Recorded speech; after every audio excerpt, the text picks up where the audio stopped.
ഇതര സംസ്ഥാന തീർത്ഥാടകർ ശബരിമലയിൽ എത്തുന്ന കോന്നി അച്ചൻകോവിൽ റോഡിലെ ഗതാഗതം പൂർണ്ണമായും തടസ്സപ്പെട്ട നിലയിൽ. വനത്തിലൂടെ കടന്നുപോകുന്ന റോഡിലെ 2 ചപ്പാത്തുകൾ തകർന്നതാണ് വാഹന ഗതാഗതം തടസ്സപ്പെടാൻ കാരണം. ഗതാഗതം തടസ്സപ്പെട്ടതോടെ അച്ചൻകോവിൽ, ആവണിപ്പാറ തുടങ്ങിയ പ്രദേശങ്ങളിലെ പ്രദേശവാസികളും ആദിവാസികളും വലിയ യാത്രാ ദുരിതത്തിലാണ്.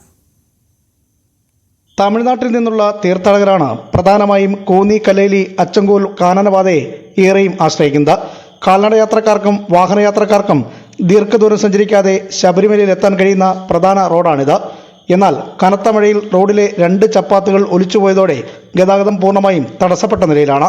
ഈ റോഡ് മൊത്തം തരിപ്പണ ഒരു 14-15 കിലോമീറ്റർ ഉണ്ട്, മൊത്തം നശിച്ച് തകർന്ന് കിടക്കുക. പക്ഷെ ഇതിലെ ഈ അച്ചൻകോ ശബരിമലയ്ക്ക് പോകാനെ കൊണ്ട് ഒരുപാട് ജനങ്ങൾ, സ്വാമിമാര് ഇതുവഴിയാണ് നടന്നു വരുന്നത്.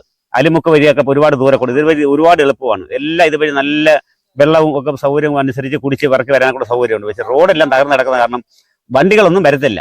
സ്വാമിമാർ തന്നെ വരുന്ന വലിയ പാടുപെട്ടാ വരുന്നത്. മൊത്തം കാലിന്റെ വെള്ളയെല്ലാം മൊത്തം എല്ലാം ഒരു റോഡിന് നടുക്ക് മൊത്തം ഭാര വെച്ച് പിടിപ്പിക്കാം. അതുപോലെ സംവിധാനത്തിൽ കിടക്കുക. തകർച്ചയിലായ റോഡിന്റെ 15 കിലോമീറ്റർ ഭാഗം കുണ്ടും കുഴിയും നിറഞ്ഞതോടെ കാൽനടയാത്രയും ദുരിതമാണ്. മാസങ്ങളായി ഗതാഗതം തടസ്സപ്പെട്ടതോടെ അച്ചൻകോവിലിലെ പ്രദേശവാസികളും ആദിവാസികളും വലിയ യാത്രാക്ലേശമാണ് അനുഭവിക്കുന്നത്. ആവണിപ്പാറയിലുള്ളവർക്കൊക്കെ ഇതിലെ വരാനെ കൊണ്ട് ഭയങ്കര പാടാ, റോഡ് ബുദ്ധിമുട്ടാ. അപ്പുറത്തൂടെ പോണെങ്കിൽ ഇരട്ടി വണ്ടി വാടക കൂലി. ഒന്ന് സുഖമില്ലാതായെങ്കിലും പെട്ടെന്ന് ആശുപത്രി കൊണ്ട് എത്തിക്കാൻ പറ്റത്തില്ല.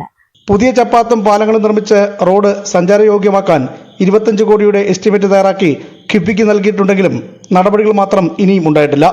റോഡ് സഞ്ചാരയോഗ്യമാക്കണമെന്നാവശ്യപ്പെട്ടുകൊണ്ട് വിവിധ ഹൈന്ദവ സംഘടനകൾ പ്രതിഷേധം സംഘടിപ്പിക്കാനുള്ള ഒരുക്കത്തിലാണ്. ന്യൂസ് 18 പത്തനംതിട്ട.